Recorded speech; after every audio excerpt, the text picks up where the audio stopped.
É assumidamente tímido e extremamente reservado, daí que não gosto muito de falar sobre si, não liga a efemérides, tem mais de 20 anos de carreira, filho de um pai bancário, de uma mãe professora de infância, diz que sempre teve o apoio da família quando escolheu a música para a profissão. É o autor da banda sonora original Piratinha do Ar, o novo podcast narrativo do Observador. Hoje, David Fonseca, em 40 minutos aqui na Rádio Observador. Bem-vindo, David. Muito obrigado. Bem-vindo. Olha, antes de mais, é sempre tão bom rever-te e dar-te os parabéns também por esta banda sonora. Vamos começar por falar do podcast. Como é que foi o processo criativo? Há sempre Bem, para já, no que toca a processo criativo, nós temos sempre imensa curiosidade, mas neste caso, tu leste a história, começaste logo a imaginar a banda sonora, porque aqui há muita coisa que conta, não é? Uma coisa é quando tu tens a imagem, de repente, um podcast narrativo, a música, a banda sonora tem de falar por si, criar o suspense. Tem de ser muito cinematográfica, acho eu. Tem que ser muito na minha ideia, tem que trazer imagens à cabeça das pessoas, porque as pessoas não estão a ver nenhuma imagem na realidade. O processo foi bastante simples, na realidade. Nós começámos por ter uma conversa sobre esta história, não é? Com os autores do podcast. Eles disseram mais ou menos o tom que este podcast iria ter, a coisa que eles achavam que eram as preocupações do personagem, que não é um personagem, não é? Isto são pessoas reais, mas eu acho que tive um preâmbulo muito pormenorizado sobre o que era a ideia deste podcast. E depois tive acesso aos podcasts escritos, não é? Antes de serem feitos, a ver o texto todo e tentar perceber mais ou menos o ambiente e como é que a história se ia desenvolvendo. E fui a partir daí. Houve vários elementos que me chamaram logo a atenção na personagem principal deste podcast, que é o Piratinha, não é? Uma pessoa que desvia um avião com 16 anos. E uma das coisas logo que ficou marcada foi o facto de ele ter 16 anos em 1980.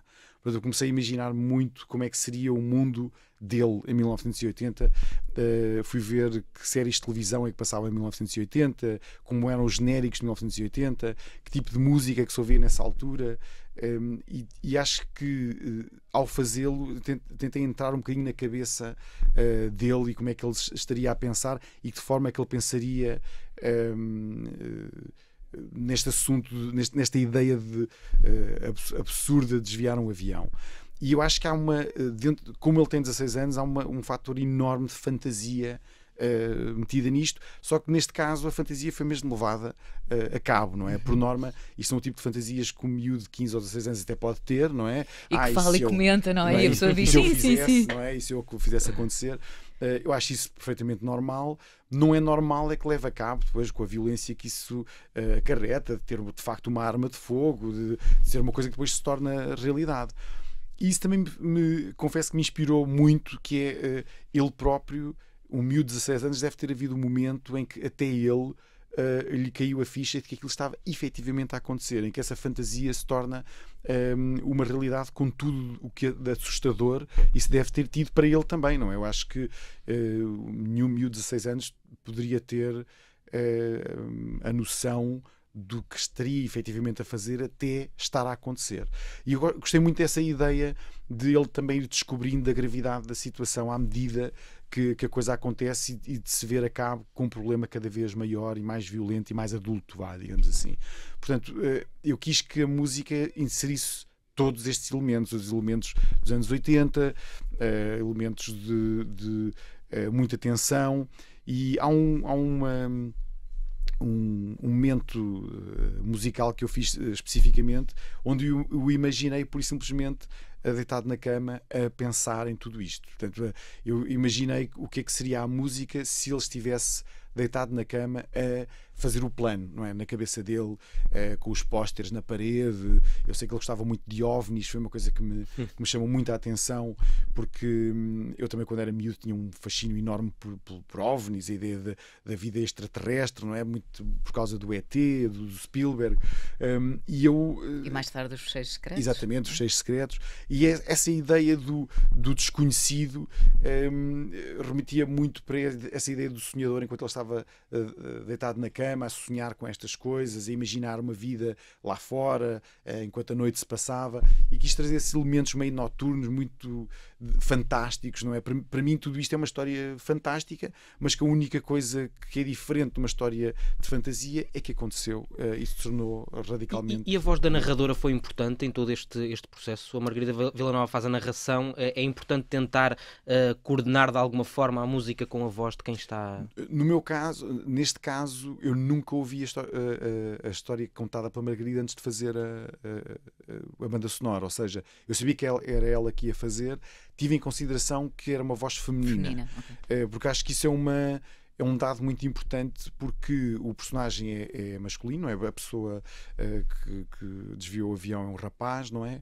E achei interessante que fosse uma mulher a fazer a narração, o que trazia um elemento, porque para mim toda esta história tem um elemento muito trágico / cómico. Há qualquer coisa de cómico nesta situação. Eu acho que um dos grandes interesses em saber esta história prende-se com o fator cómico que ela toda traz, que é o facto de ele ser um miúdo e de ser um miúdo que desvia um avião. É uma ideia estúpida, parva. E quando... achar que ia tudo correr muito bem. Ia ter uma vida faustosa depois. Absurda, não é? É muito absurdo. E eu acho que quando há uma voz que não é masculina, ou seja, porque todos os elementos que fazem parte da história são quase todos homens. E o facto de ser uma mulher a narrar retira-nos um bocadinho do momento que está a passar e torna-se uma narração, quase uma ficção, não é? Como se eu e a Margarida somos exteriores a todo este movimento que está a passar e estamos a ter uma interpretação daquilo que está a acontecer e não fazemos parte da história, mas é como se estivéssemos ao longe, tipo, a descrever uma coisa que se passou há muito longe, num espaço muito longo de tempo. E eu acho que resulta também por isso. Olha, quando surgiu o convite, foi logo um sim da tua parte? Foi, da minha parte foi, porque eu tenho uma curiosidade imensa em fazer música que não tenha voz, logo para começar. E depois porque eu, quando era miúdo, quando tinha 18, 19 anos, eu fiz rádio local durante muitos anos. E uma das primeiras coisas que eu me senti muito fascinado pelo facto de estar dentro de um estúdio de rádio foi o facto de eles terem muitos vinis de efeitos sonoros. Na altura, os efeitos sonoros que hoje se ouvem em contextos deste género, o vento, os motores, antes eles eram editados em vinil. E as rádios tinham muito, porque obviamente ninguém ia comprar efeitos sonoros, mas as rádios tinham efeitos sonoros para utilizarem nas suas peças, no que faziam, e eu, quando vi que eles tinham um arquivo enorme de vinis com estes efeitos sonoros, lembro-me que levei muitos destes vinis para casa e fiz uma radionovela na altura onde os personagens principais eram os meus amigos, e eu narrava as situações e inventava vozes e foi uma das primeiras coisas que eu fiz dentro de um contexto radiofónico, foi isto. Nunca saiu nem rádio nenhuma, mas era só para os meus amigos, e tocava, a gente ia para festas e eu tocava, e a gente ria-se imenso das histórias estúpidas que eu contava. Ainda guardas esse registro? Infelizmente não faço ideia onde estão. Podia achar essas cassetes, mas não sei onde é que elas estão. Então isto não é o primeiro podcast narrativo que faz. Não era bem um podcast narrativo. Aquilo era, aliás, como não existia esse conceito, aquilo na altura era muito mais baseado naquelas novelas que faziam antigamente na Rádio Nacional, sim. E que eu tinha ouvido alguns exemplos aqui e ali na RTP, eu tinha visto como é que isso era feito na altura, achei muita piada ao conceito e tentei reproduzir um efeito antigo com músicas antigas, no fundo queria que aquilo parecesse uma coisa de 1950, não é? Ou 1960. E foi...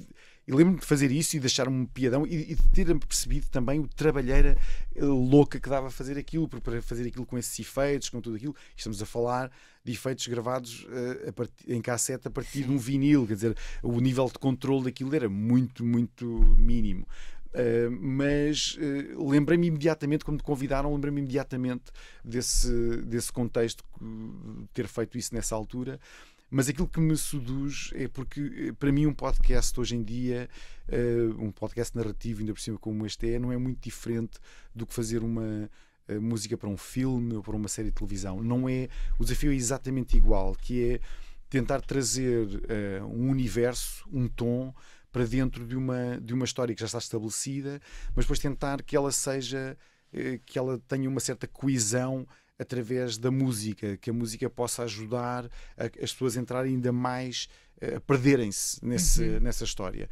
E, no fundo, a minha missão aqui foi isso, foi construir uma banda sonora para que as pessoas, durante o momento em que estão a ouvir o podcast, nem se lembrem do que é que está a acontecer na sua vida, que eu acho que é uma das funções grandes da música e de qualquer objeto narrativo, é fazer as pessoas perderem-se um bocadinho numa história, num momento, numa fantasia, no fundo, como este personagem também se perdeu. Nós estamos aqui a falar, no fundo, no trabalho mais recente do David Fonseca, que é este, ou pelo menos aquele que é publicado mais recentemente, que é esta participação no Piratinha do Ar, mas proponho agora que se calhar recuemos ao início, aos Silence 4, em 1998. Como é que foi esse arranque? E nós, antes de começarmos a gravar, já percebemos que foi uma autêntica loucura, se calhar uma loucura como já não há hoje. O que é que se recorda desses tempos? Tenho de dizer isto, há aqui uma grande diferença de idades. Portanto, eu vivi a loucura do Silence 4. O Diogo está a falar do Silence 4 com... Eu tinha 5 anos. É que é difícil, de facto... É difícil explicar, porque parece sempre que nós estamos a exagerar naquilo que estou a dizer, mas a realidade, quando vejo aqueles aqueles filmes onde se falam, onde se mostram estrelas de música ou de cinema, e que há perseguições, que as pessoas são vistas uma espécie como astros, isso aconteceu tudo. Todas essas coisas aconteceram num espaço muito curto de tempo, ali durante 6 meses, um ano. Essa foi de facto a realidade da minha vida, porque os fenómenos que existiam antes da internet, o que acontecia era que esses fenómenos eram todos muito concentrados em apenas 1 ou 2 ou 3 visados, se fossem elas bandas. Neste caso, as bandas de música eram muito visadas, até mais do que atores e coisas do género. Então, a vivência de um sucesso meteórico como foi o do Silence 4 era uma vivência muito estranha e muito...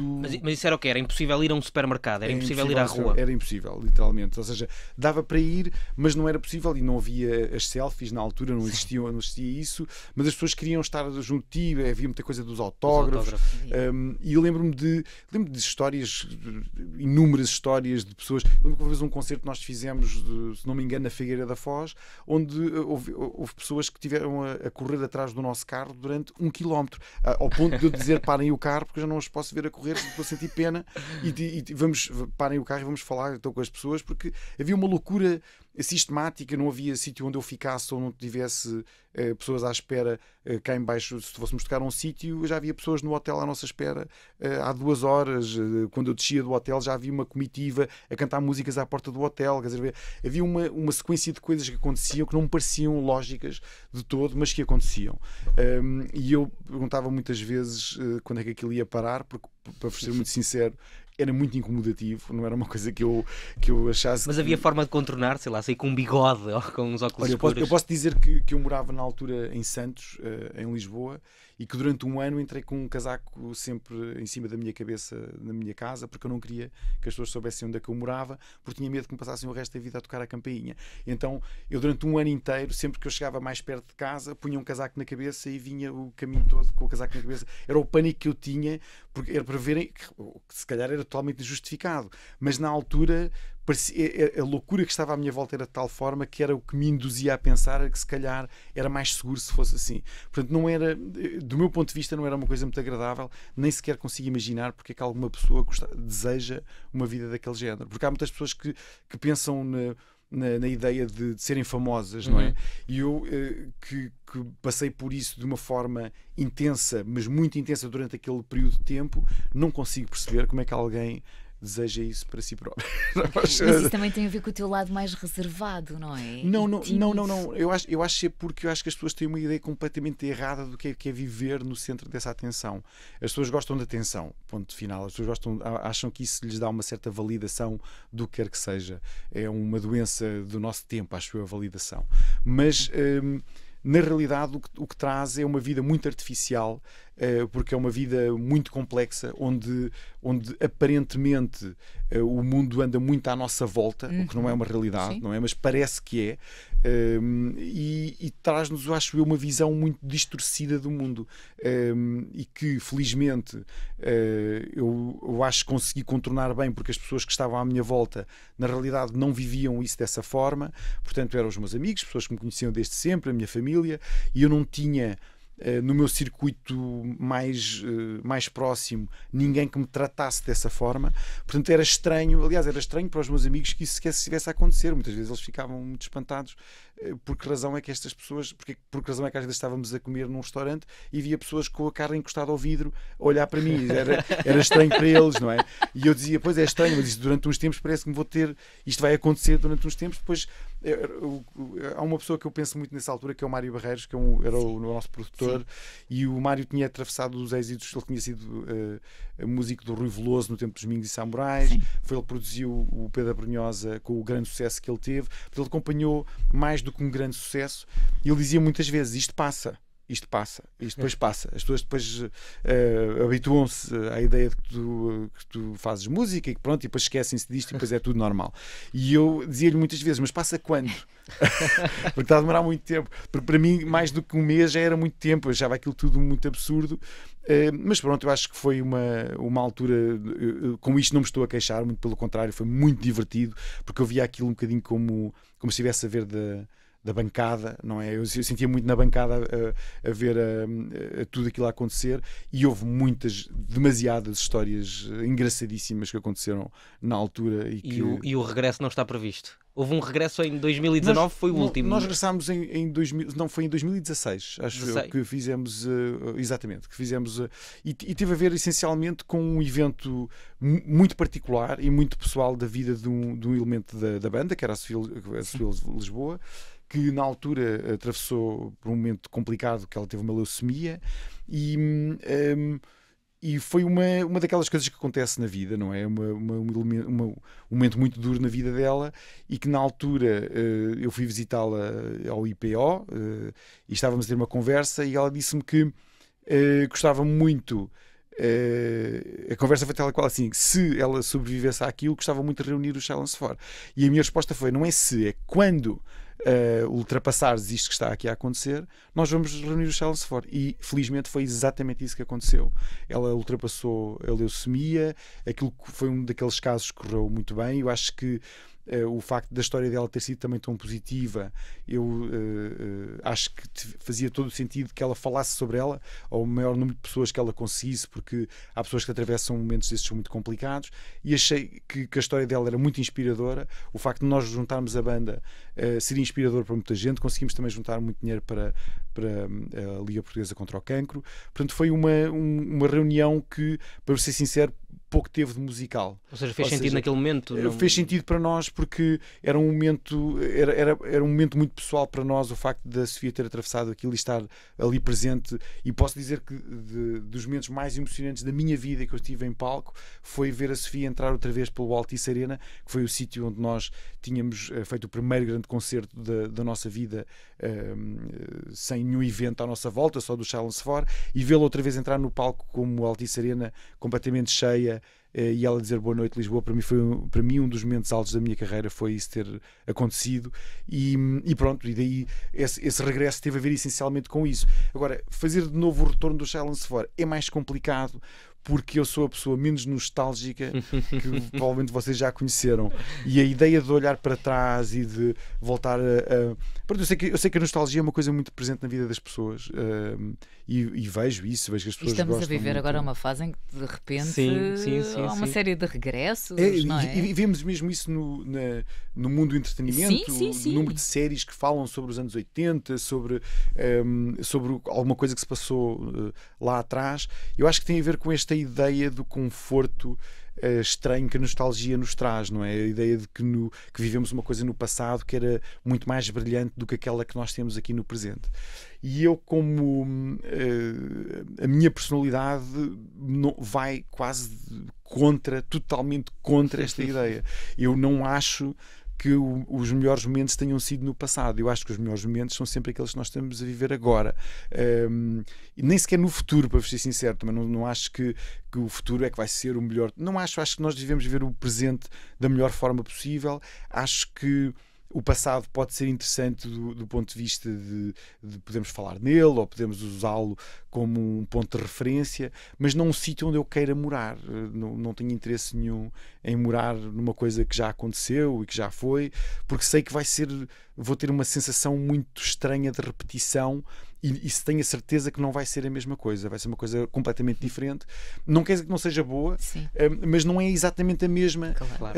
E eu prefiro procurar uma nova. Eu sou uma pessoa que gosto muito de criar coisas, de descobrir coisas novas. Acho que o facto de eu ainda fazer música hoje prende-se muito com essa descoberta e por isso não tenho assim um interesse maior a reunir a banda. No entanto, nunca digo nunca. Sim. Nunca sabe o que é que pode acontecer e se amanhã eu acordo e alguém me chega ao pé de mim. Vamos criar aqui um movimento. Não, uma vez que regresso do Silence 4. E uma vez que não temos caixa, não é?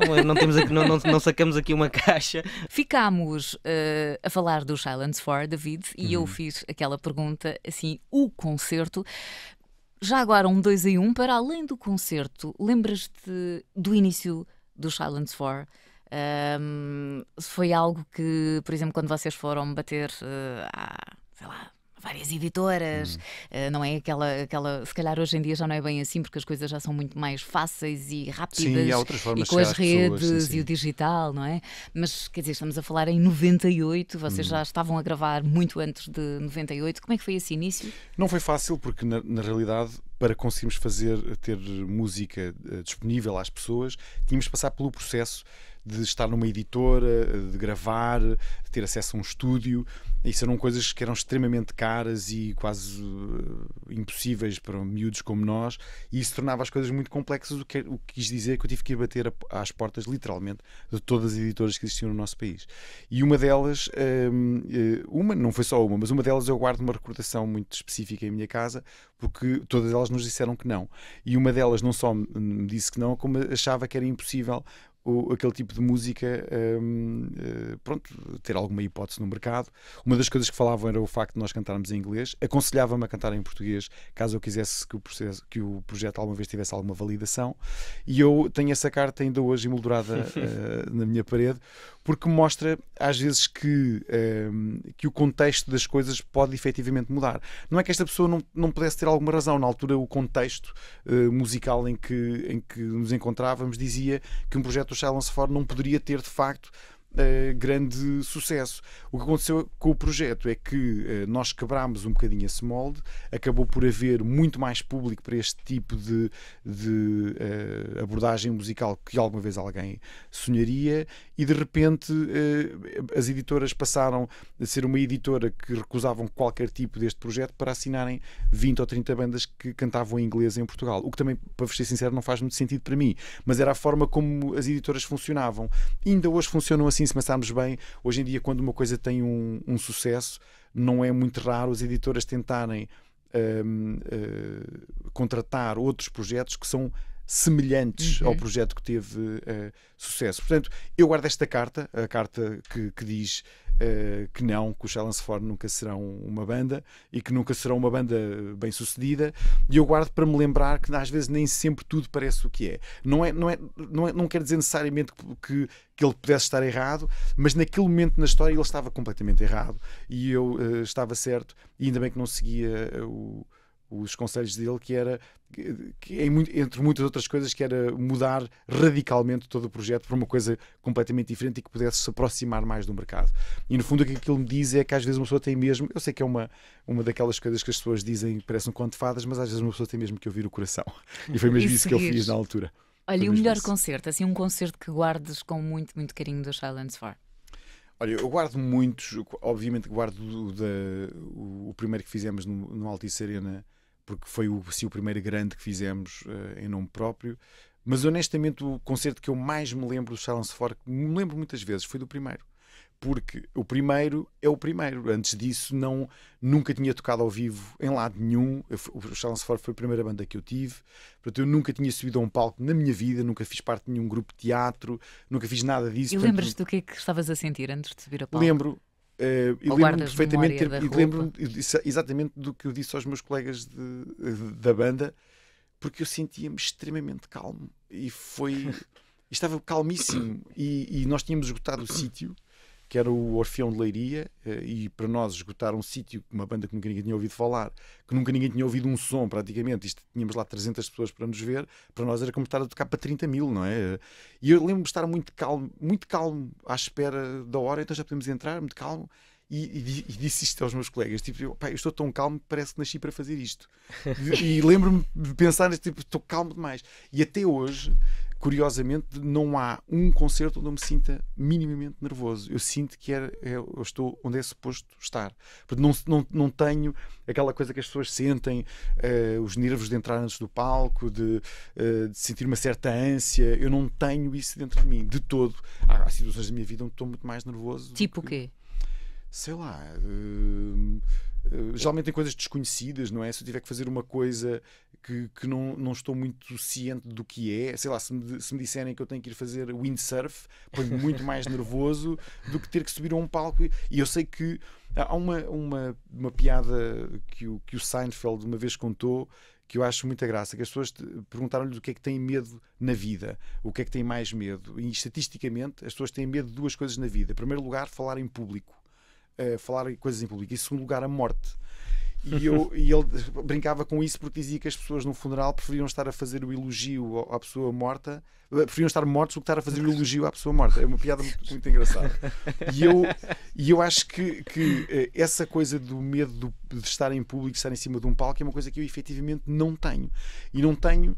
E eu sei exatamente porquê. Porque eu sou uma pessoa extremamente tímida. Sempre fui. Quando era miúdo, era o miúdo mais tímido que alguma vez... todas as pessoas que eu conhecia, eu de longe era o mais tímido. E a ideia de eu estar em cima de um palco é tão absurda, é absolutamente tão absurda para mim, que se torna numa coisa irrealista. Ou seja, é como se eu não estivesse ali, é como se aquilo não estivesse de facto a acontecer. E como não está a acontecer, é como um produto da minha imaginação, é fácil para mim. É um sítio onde eu estou junto com aquilo que eu estou a imaginar. E por isso é que eu digo muitas vezes que eu em cima do palco sou 10 ou 20 vezes a minha própria pessoa, porque eu lá em cima eu sou literalmente o fruto da minha imaginação, não sou aquela pessoa no dia-a-dia. Não esperem ver aquela pessoa que lá está em cima junto com vocês em casa, não sou de todo. Aliás, aqui há uns tempos eu tive uns amigos que foram à minha casa e quando entraram íamos jantar e eles perguntaram-me, então, e vamos ouvir umas guitarradas hoje? E eu ri-me à gargalhada, porque isso é uma coisa que nunca acontece em minha casa. Nunca, até hoje, aconteceu na minha casa eu sentar-me para pessoas e tocar uma música que fosse. Isso nunca aconteceu. Isso não faz parte da minha vida. Essa pessoa não existe no meu dia-a-dia. Ela só existe, efetivamente, no palco, que é onde eu faço essas coisas. Mas isto para um tímido, se calhar o melhor teria mesmo sido seguir fotografia e ser fotógrafo, que é uma posição mais recatada. Teria sido... Não, e eu continuo a adorar fazer isso. Aliás, uma das coisas que às vezes me chateia quando faço fotografias é as pessoas reconhecerem, porque isso faz desaparecer o momento natural que estou a observar, não é? Mas não acontece muitas vezes, na realidade, porque quando estou a tirar fotografias por aí estou muito disfarçado, as pessoas nem olham para mim duas vezes. Mas gosto da ideia de observar o mundo através de uma lente. Aliás, eu acho que a minha timidez começou a tentar quebrar-se um bocadinho com a fotografia. A fotografia foi uma das coisas que mais me ajudou a ter contacto com os outros, porque eu era obrigado, se eu queria fotografar pessoas que eu não conhecia de lado nenhum, eu tinha, de alguma forma, que as abordar, não é? Não podia, por isso, simplesmente apontar-lhes uma lente à cara, e tinha que as abordar de alguma forma, e tinha que falar com elas, tinha que pensar sobre a forma como ia fazê-lo, e foi talvez a primeira coisa que quebrou o gelo entre mim e o mundo, tenha sido a fotografia, a forma de ver as coisas e de perceber que eu podia montar, porque a fotografia é isso também, é montar uma visão do mundo muito específica e muito pessoal, e que eu podia depois mostrar a outros a minha visão. Isso fascinava-me e ainda hoje me fascina a imagem muito por isso, por essa vertente. Olha, e quando tu decidiste que querias seguir música, em criança querias ser o quê? Antes de mais. Eu queria ser carteiro. Carteiro? Carteiro, sim. Queria ser carteiro porque o meu universo, eu morava numa aldeia que se chama Marrazes, que hoje é o sítio onde mais pessoas moram no distrito de Leiria, na realidade. Portanto, a cidade tem menos habitantes do que a minha aldeia, mas a aldeia, quando eu morava lá, não era assim, não era uma aldeia efetivamente muito pequena, e onde as coisas eram, toda a gente se conhecia, quer dizer, o universo era muito pequeno, e dentro desse universo pequeno, o que é que eu observava? Que o carteiro andava sempre de bicicleta. Opa, das minhas primeiras imagens que eu tenho é uma entrevista que tu foste dar, tu apareceste de bicicleta. Ok. É possível. Desculpa, é possível. Agora lembrei. E eu lembro-me de o ver de bicicleta a toda hora e momento, e pensei, a vida dele é andar de bicicleta. E eu, na minha cabeça, de 7 ou 8 anos, parecia uma vida perfeita, não é? Este tipo anda todos os dias. Era aquilo que eu queria estar a fazer a toda a hora, ele tem essa profissão. Então eu achei que era a profissão que melhor a seguir era a dele. A segunda profissão que eu quis ter foi aqueles senhores que apanham o lixo. Era essa que andavam pendurados num caminhão. Que andavam pendurados no caminhão. E eu vi-os pendurados no caminhão e pensei, isto é a coisa mais cool que eu já vi na minha vida, que são pessoas agarradas a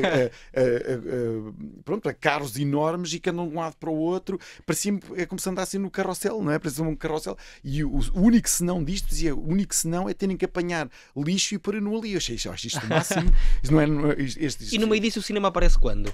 Olha, o cinema aparece... Há coisas que de facto acontecem-nos na vida, porque têm que acontecer. Eu interessei-me inicialmente por imagem, fotografia, havia uns suplementos, se eu não me engano, do Diário de Notícias, o Diário de Notícias começou a fazer uns suplementos que se dedicavam a fotógrafos da Magnum, e eu comecei a colecionar esses suplementos. Comecei a ver que a fotografia era uma coisa muito mais complexa do que eu poderia pensar inicialmente. Não era apenas uma coisa, era uma coisa muito específica. E quando se começa a ver aqueles fotógrafos grandes da Magnum, isso deu-me um grande interesse pela área. E depois abriu um cinema em Leiria, que era um cinema que se chamava Cine Bingo de Leiria, porque era metade cinema e o outro lado era bingo, que eu nunca entrei, as pessoas não podiam, não tinha idade para isso, também não é que quisesse, não é? Mas tinha essa componente, portanto tinha um cinema e ao lado era o bingo, e eram filmes que eles punham lá que ninguém via, ninguém ia àquele cinema. E porquê que ninguém via? Porque eram filmes extremamente alternativos. E eu, uma dessas tardes, resolvi entrar no cinema para ver um filme que tinha como título Não Dês Bronca, que em inglês chamava-se Do the Right Thing, e era um filme do Spike Lee.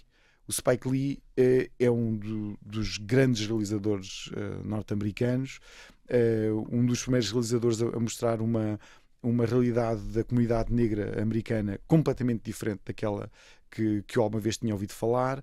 E eu lembro-me que saí do cinema em transe.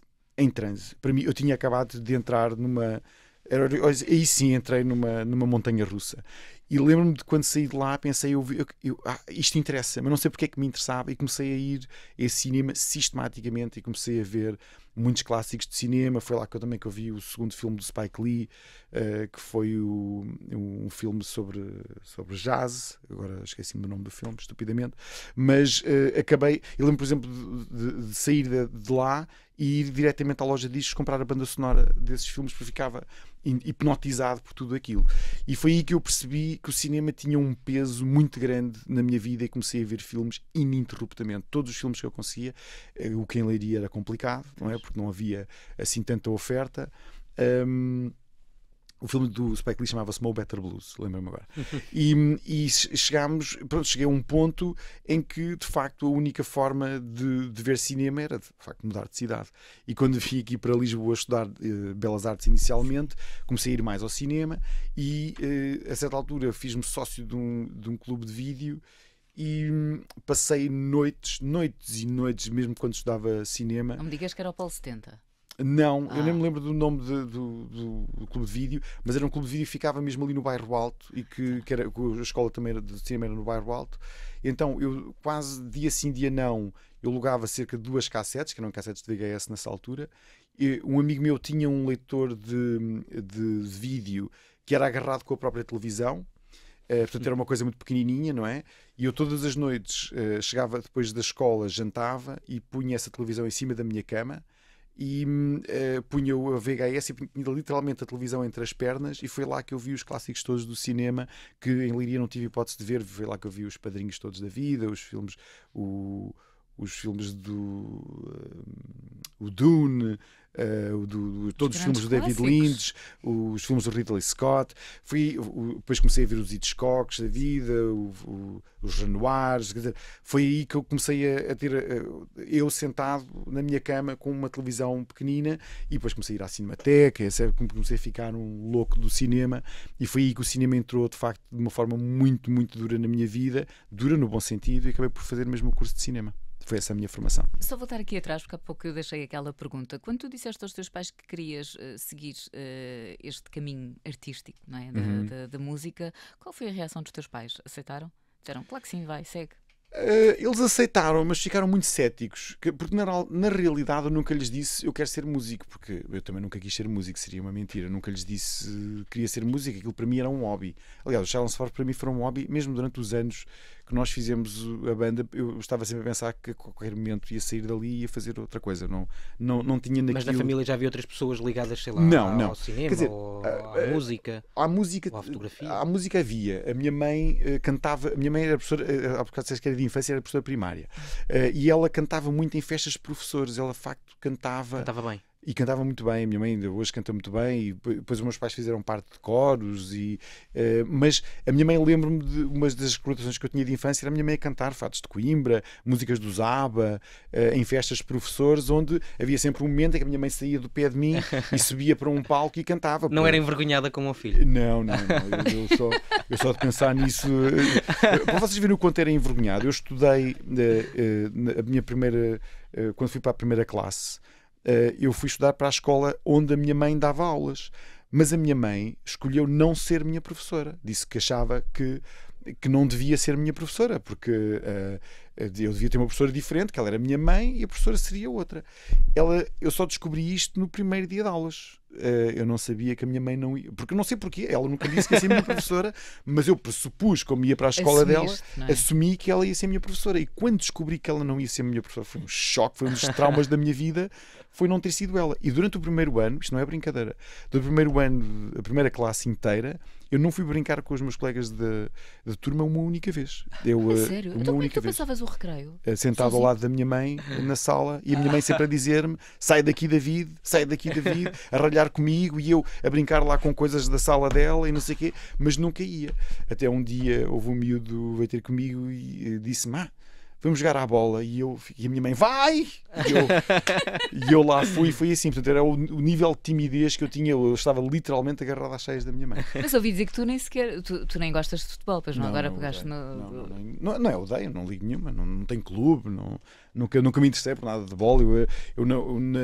Mesmo no liceu, mais depressa me viam a saltar à corda no grupo das miúdas do que a jogar a bola com os miúdos. Isso era uma constante. Aliás, por isso é que ainda hoje grande parte desses fenómenos, essas coisas que ligam muito mais ao mundo dos homens, mas também é uma coisa que já está fora completamente dessa ideia. Também é uma forma também muito redutora, não é? Mas de facto essa coisa dos homens que gostavam muito de automóveis e da bola e tal, era uma coisa que me dizia muito pouco. Nunca foi muito a minha praia, digamos assim.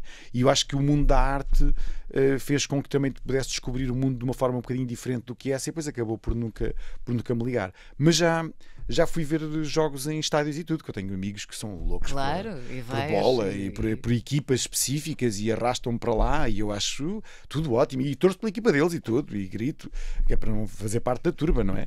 mas não é uma coisa que eu sinta cá dentro como uma coisa importante. Olha, estavas a falar dos teus pais. Tu és pai. Alguma coisa que os teus pais tenham dito que tu hoje em dia dizes aos teus filhos? Ui! Tantas! É daquelas que tu pensas quando és miúdo. Eu nunca vou dizer. E apanho-me quase sempre a meio da frase, mas só a meio. Infelizmente não apanho no início. Se eu apanhasse no início não dizia. Ou então dizia, não sei, mas às vezes quando vou a meio penso: meu pai disse-me isto tantas vezes e a minha mãe agora estou aqui a repetir isto. Mas sim, é normal. Eu acho que eu acho isso perfeitamente normal. Nós, quando somos miúdos, a nossa percepção do mundo é muito limitada. Essa é a realidade. Quando eu tinha 16, 17, 18 anos, eu achava que sabia tudo, como qualquer miúdo de 16 ou 17 anos, não é? E dizia coisas e tinha afirmações perfeitamente absurdas, e os meus pais retaliavam da melhor maneira que sabiam, não é? E diziam muitas vezes coisas que eu hoje repito também aos meus filhos. Mas eles são envergonhados também ou são completamente diferentes do pai? Eu diria nem metade daquilo que eu era envergonhado. Talvez tenham um ou outro tenham assim, algumas pontas de mais timidez, mas não ao ponto, não, de todo. Mas também eu acho que os filhos não são de todo reproduções das personalidades dos seus pais. Pelo contrário, aliás, os meus filhos não podiam ser mais diferentes, quer de mim, quer da mãe, eu acho que eles são iguais a si próprios, não é? Têm a sua personalidade. Eu acho que isso é uma coisa ótima, ainda bem que assim o é. Agora, eu acho que depois, como pais, toda a gente tenta guiar os filhos da melhor maneira possível, e nesse sentido, também o mundo em que eu estou a viver é um mundo muito diferente em que o meu pai viveu, não é? E o que o pai dele então, são mundos mais diferentes, e nós todos temos desafios diferentes enquanto pais. Mas de vez em quando apanho-me a dizer coisas que são exatamente iguais àquelas que os meus pais me diziam. Mas exatamente iguais. E numas eu hoje tenho que lhes dar razão, porque pronto, percebo a importância delas. Outras se calhar não, outras já eram importantes para eles e para mim nunca foram, já não vão ser. Olha, temos mesmo que fechar, mas deixa-me última pergunta. Diogo, não mates. Na última entrevista fui chamado fascista do tempo. Portanto... É sério, há sempre aqui, temos que ir para as notícias. Mas sendo tu uma figura pública, estando casado com uma figura pública, como é que gera aqui a exposição? Olha, sabes que eu não acho assim tão difícil. Eu acho que é mais complicado. Eu acho que se parte do princípio que a exposição traz uma série de tarefas a cumprir. E eu não acho que seja verdade. Eu acho que é como se uma pessoa, quando é uma figura pública, parece que automaticamente fica destinada a fazer um certo número de coisas. E eu não acho que isso seja verdade. Eu até acho que é muito mais fácil ser uma figura pública e não gerir isso de todo. A melhor forma que eu tenho de responder isso é: eu não estou a gerir nada disso. Eu pura e simplesmente não faço nada que possa trazer para a esfera pública aquilo que é uma coisa pessoal. É tão simples quanto isso. Não acho nada de extraordinário. Eu faço tudo o que me apetece fazer, e não trago para a esfera pública aquilo que não acho que deva ser público. Eu acho que o Zuckerberg, aqui há uns anos, quando disse que ia deixar de haver uma coisa que era privacidade, não é? Eu acho que ele tinha toda a razão, porque foi isso de facto que aconteceu. As pessoas desvaneceu-se muito aquilo que é o privado e aquilo que é o público. E eu, na minha cabeça, isso continua a ser conceitos que são muito claros. São muito claros, não estão difusos. Não existe uma linha difusa entre uma e outra. Não, há uma linha até muito bem escrita no chão sobre o que é uma coisa e outra.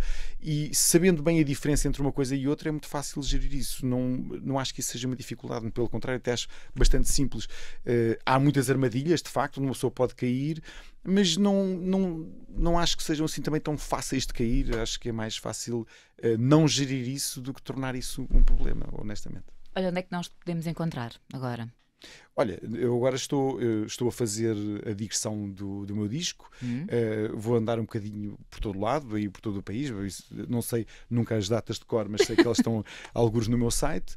E estou sempre a preparar coisas, porque na realidade uma das coisas que eu mais gosto enquanto músico é estar a preparar a próxima coisa que eu vou fazer. Este ano eu faço 25 anos de carreira e estamos aí a comemorar algumas coisas para comemorar esse evento. Bom. Não que eu seja, lá está, como disse, não sou muito nostálgico, mas gosto de comemorar assim estas pequenas coisas, porque eu acho que é bom celebrar a vida que uma pessoa tem. Gosto dessa ideia, e é isso que estou a fazer agora, e espero que venham ainda muito mais coisas que eu possa vir aqui falar. E todas as terças-feiras no Piratinha do Ar. Era isso que eu ia dizer. Portanto, é seguir o David Fonseca, ficar atento ao site e, de resto, David Fonseca, autor da banda sonora original Piratinha do Ar, o novo podcast narrativo do Observador. Olha, David, foi ótimo ter-te aqui na Rádio Observador. Volta, sempre temos muitas histórias sim. para contar. Hoje, em 40 minutos, nós estamos de regresso para a semana. Até para a semana. Até para a semana.